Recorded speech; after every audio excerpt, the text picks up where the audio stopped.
This country is under a national curfew. Here in Lviv, it's effective as of 10 p.m. at night, local time. You're no longer allowed on the streets, and you're not supposed to show any light through your windows. Now, our small team and large amount of gear left the city in Poland, where we've been staying at about 9:30 this morning. The trip to the Medica crossing was clear sailing, and then you hit the line. Now, as vehicles wait to get to the border, you're passed over and over by empty buses.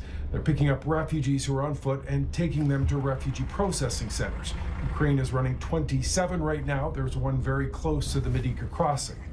Now, leaving Poland, you go through their border, and then entering Ukraine, you go through theirs.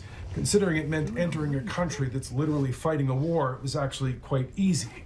Then came this moment when we pulled out of the border facility and saw thousands of people waiting on foot to get through. There were audible gasps from our team. Moving from there, the shock came from the lineup of vehicles we were driving against. Car after car, bus after bus. This line stretched for about 4 kilometers. People sat, engines off, and waited. The crossing into Medica, Poland is the busiest of any border being used by Ukrainians to go to any neighboring country. In fact, according to the numbers put out by the Ukrainian border guard, it's actually twice as busy as the crossing in second place. From the border and into the town of Lviv, we passed or were stopped at about a dozen checkpoints. People were still building them, fortifying them.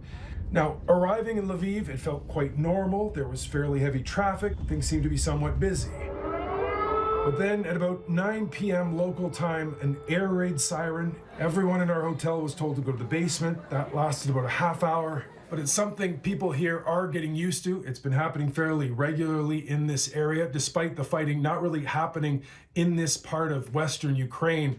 The curfew that is in place stays in place until 6 a.m.